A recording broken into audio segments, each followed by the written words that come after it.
सब network crime world को subscribe करें, बेल आइकन दबाएं और अपडेट पाएं।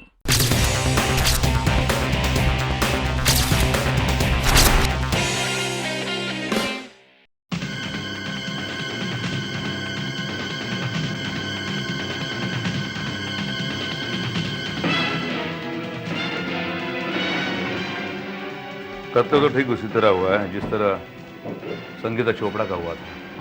बाथटब में लाश, झाग, फूल सब यहाँ मौजूद है, लेकिन फिर भी मुझे कुछ खटक रहा है, कुछ गड़बड़ सा लग रहा है।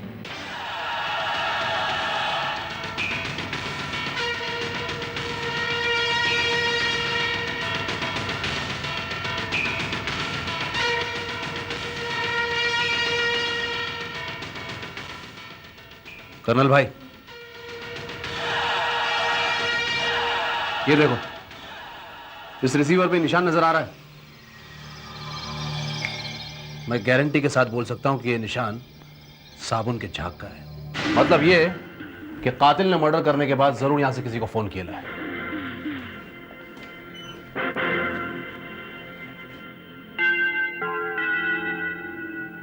लेकिन फोन किया किसको होगा? अभी बताता हूँ।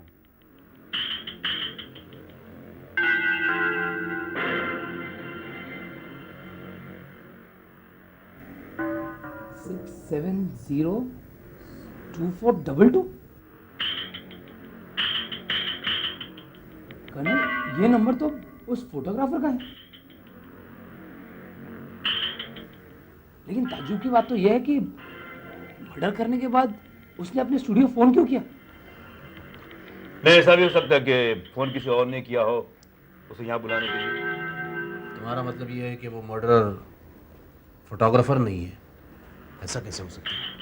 हो सकता है, बिल्कुल हो सकता है, क्योंकि ये कत्ल होने के ठीक थोड़ी देर पहले अनिरुद्ध मेरे घर आया था और उसने मुझे धमकी दी थी और खुद उसने मुझसे कहा था कि वो एक और कत्ल करके कोई भी मुसीबत अपने सिर नहीं मोल लेना चाहता।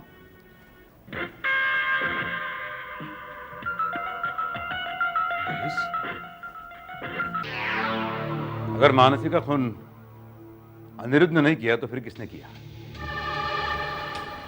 मानसी? क्या हुआ मानसी को?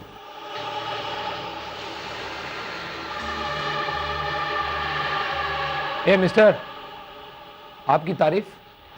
जयेश अरोड़ा, मानसी का दोस्त हूं मैं। क्या करते हैं आप? जी, मैं एक प्रेस फोटोग्राफर। लेकिन आप सब ये सवाल क्यों पूछ रहे हैं? कहाँ है मानसी?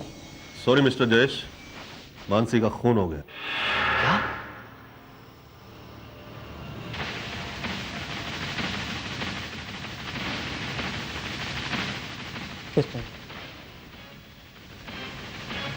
किसने किया ये?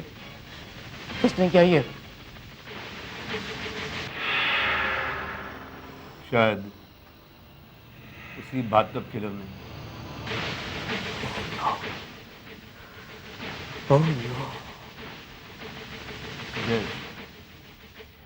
एक बात बताइए,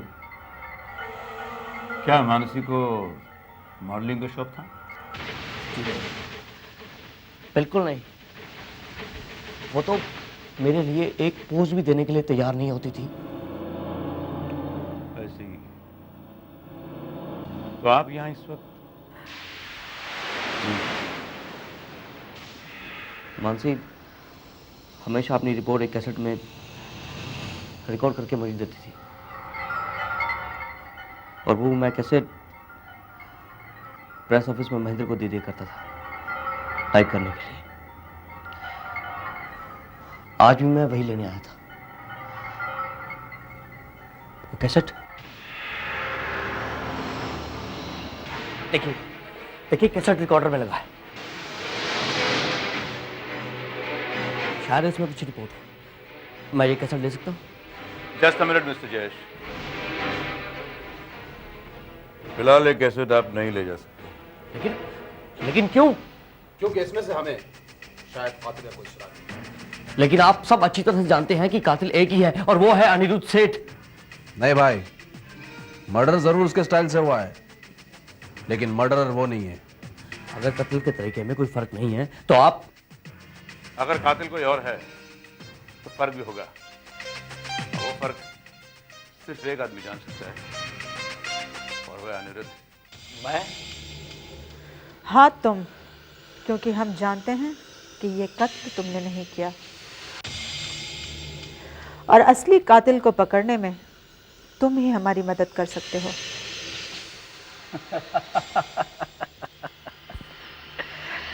मैं तुम्हारी मदद करूंगा, तुम्हें ऐसा लगता है? हाँ बिल्कुल करोगे, क्योंकि पिछले कत्ल के केस में तुम छूट गए थे। अगर इस केस का असली कातिल पकड़ा गया तो फायदा सिर्फ तुम्हारा होगा। कातिल ने कत्ल बिल्कुल उसी तरह किया है जिस तरह तुमने संगीता चोपड़ा का कत्ल किया था, लेकिन मुझे यकीन है कि कहीं ना कहीं कोई ना कोई फर्क जरूर होगा। होगा, जरूर होगा। एक फर्क जरूर होगा, यू नो। क्या? संगीता चोपड़ा की लाश की तस्वीर जो मैंने खींची थी और संगीता चोपड़ा की लाश की तस्वीर जो पुलिस ने खींची है, उसे देखना, गौर से देखना, तुम्हें फर्क खुद ब खुद नजर आ जाएगा।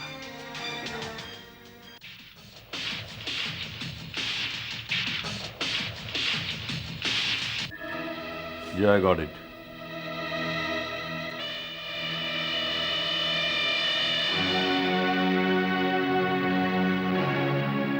अनिरुद्ध की खींची हुई तस्वीर में संगीता के गले में चेन है।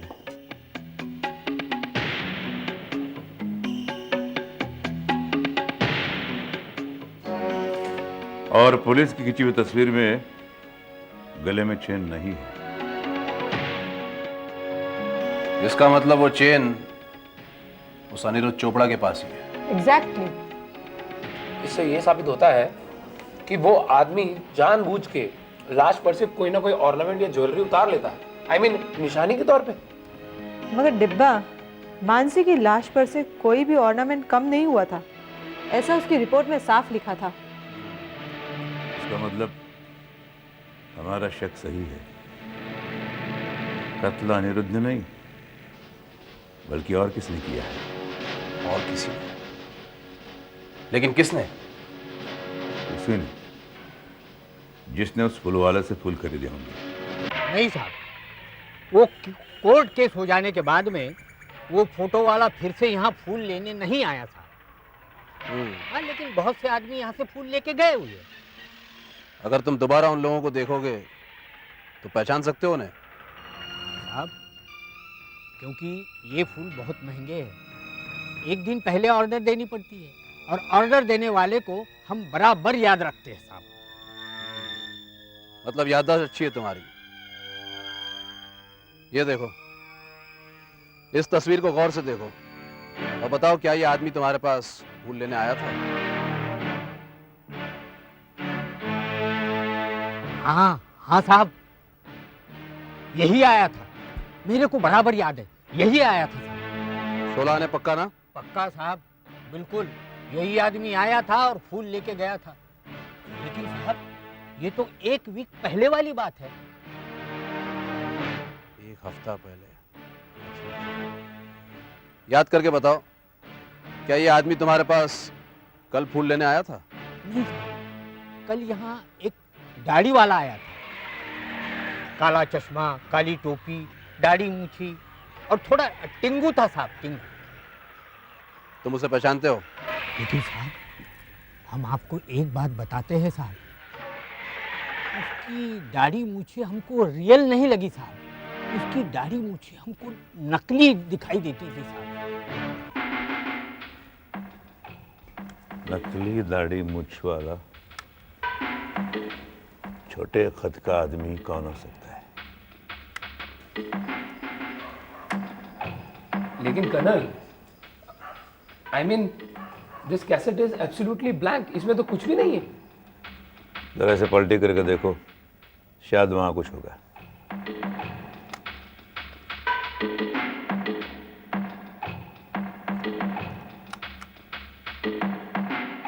कर्नल भाई, उस फूल वाले ने बताया कि वो आदमी एक दिन पहले फूलों के लिए एडवांस देकर गया था, और इधर अपना फोटोग्राफर बंदा तो एक दिन पहले पुलिस कस्टडी में था। राइट। लेकिन उस कातिल को कैसे पता चला कि वो फोटोग्राफर एक दिन बाद छूटने वाला है? ये बात तो कोई नहीं जानता था। कर्नल, आई थिंक आपके सवाल का जवाब इस कैसेट में है। Just listen to this.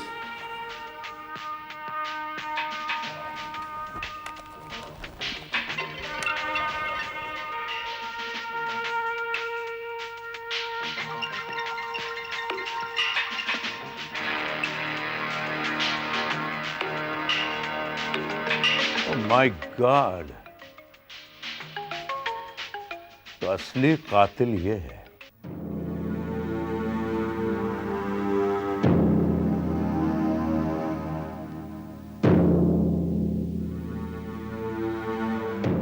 Milord, ये वही शख्स है जिसे 8 जनवरी को इस अदालत ने ठोस सबूत ना मिलने की वजह से बरी कर दिया।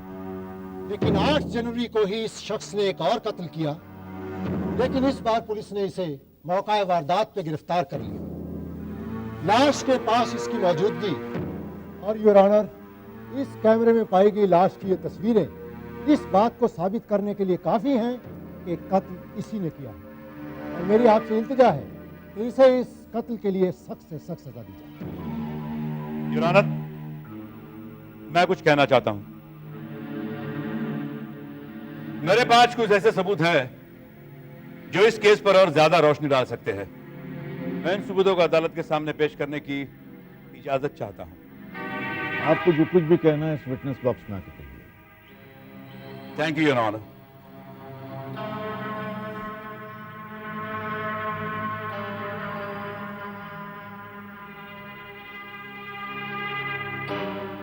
योर ऑनर, मानसी दोषी के लाश के पास वही फूल मिले थे जो बाथटब किलर अपने शिकार के बाद छोड़ा था। 8 जनवरी को कातिल ने समर फ्लोरिस्ट शॉप से वो फूल खरीदे थे और शॉप के मालिक डिसूजा के बयान के मुताबिक कातिल 7 जनवरी को उन फूलों का ऑर्डर देने वहां आया था।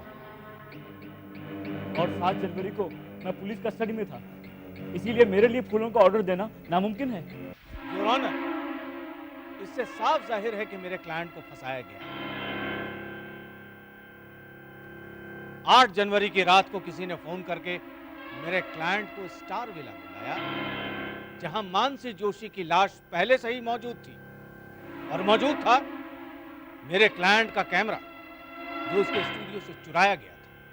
अगर कातिल का मकसद अनिरुद्ध सेठ को फंसाना था तो फिर 7 जनवरी को यानी कि अनिरुद्ध के रिहा होने से एक दिन पहले वो कैसे जानता था कि अनिरुद्ध छूट जाने वाला है? ये बात तो खुद अनिरुद्ध भी नहीं जानता था। आप कहना क्या चाहते हैं? योर ऑनर, एक दिन पहले यह बात तो कोई नहीं जानता था कि फैसला किसके हक में होने वाला है, लेकिन यह बात सिर्फ कातिल जानता था या फिर वो शख्स जो फैसला करने वाला था, यानी कि आप जज साहब, आप।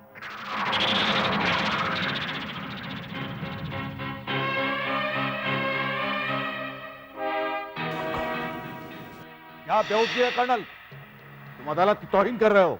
मैं सिर्फ सच्चाई बयान कर रहा हूं। आपके अलावा यह कोई नहीं जानता था कि अनिरुद्ध 8 जनवरी को रिहा होने वाला है, तो फिर कातिल यह बात कैसे जानता था? मुझ पर इल्जाम लगा रहे हो? क्या सबूत है तुम्हारे पास इन सारी बातों का? सबूत है जज साहब, मेरे पास सबूत है। यह कैसेट मैं अदालत के सामने यह कैसेट सुनाना चाहता हूं। तुम? हाँ, मैं जज Kailashnath.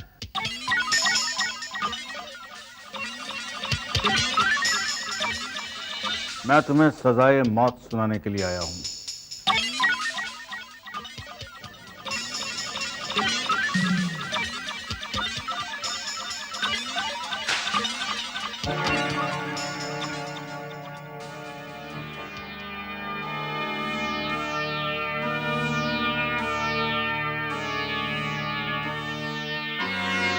Kailashnath, voice modulation test से हम ये साबित कर सकते हैं कि आवाज आप ही की है। मानसी जोशी का कत्ल आप ही ने किया है। आप ये भी जान गए थे कि बाथटब किलर अनिरुद्ध सेठ है, लेकिन आपने जानबूझकर उसे रिहा कर दिया था ताकि मानसी जोशी के कत्ल का इल्जाम भी आप इस पर लगा सके। खून आपने किया, आप खूनी है। You are the killer, you are the murderer.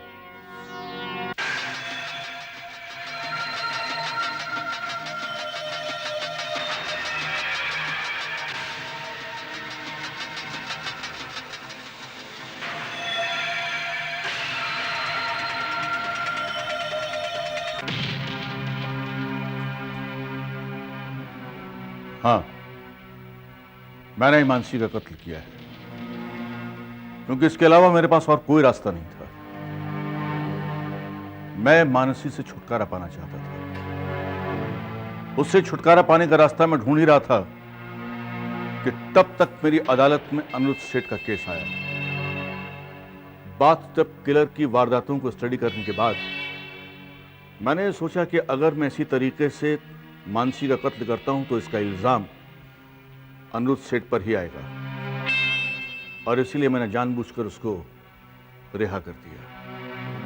और रिहा करने के बाद फौरन ही मानसी का कत्ल करने के लिए उसके घर पर पहुंच गया।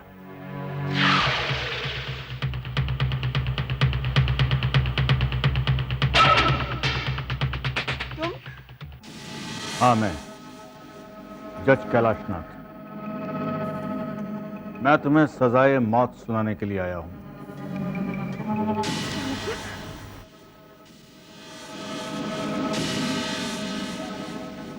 मैं ब्लैकमेल होते होते तंग आ चुका हूं। आखिर कब तक मैं सोच सोच कर डरता रहूंगा कि तुम मेरे और मेरी भाभी के नाजायज ताल्लुकात की दास्तान अपने अखबार में छाप दोगी तो क्या होगा? मेरी सारी सामाजिक प्रतिष्ठा, पारिवारिक शांति सब मिट्टी में मिल जाएगी। मैं मानता हूं कि मैंने गलती की थी, लेकिन उसका मैं इतना जुर्माना अदा कर चुका हूं कि अब तुम्हें देने के लिए मेरे पास मौत के अलावा कुछ नहीं। तुम ऐसा नहीं कर सकते। मुझे मार के तुम भी बच नहीं पाओगे।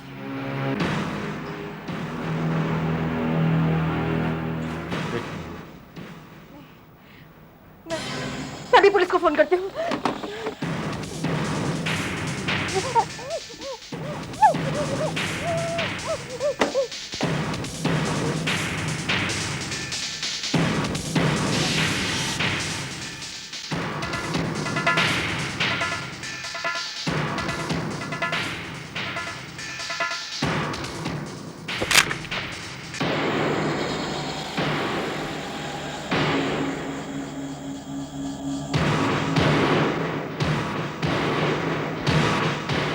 Hello mister Anirudh.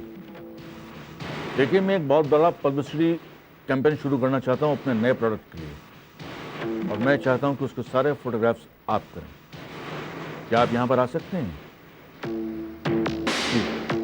Address note कीजिए, 16 स्टार विला, चूहू। और उसके बाद मैंने ही फोन करके इंस्पेक्टर यादव को वहां पर बुलवाया, जिससे अनिरुद्ध सेठ को गिरफ्तार किया जा सके नंगे हाथ। क्योंकि मैं नहीं चाहता था कि उस जैसा नृशंस हत्यारा समाज में खुला घूमता रहे। इसलिए मैंने मानसी के कत्ल में जल्दबाजी की, वरना जो सजा 7 कत्ल की वही सजा 1 कत्ल की होती है जज साहब। कातिल तो आप भी हैं। उसने तो सिर्फ मासूम लड़कियों का खून किया था, लेकिन आपने एक लड़की के साथ कानून, इंसाफ और लोगों के विश्वास का खून किया है, और इससे बढ़कर और कोई अपराध नहीं हो सकता। कोई नहीं।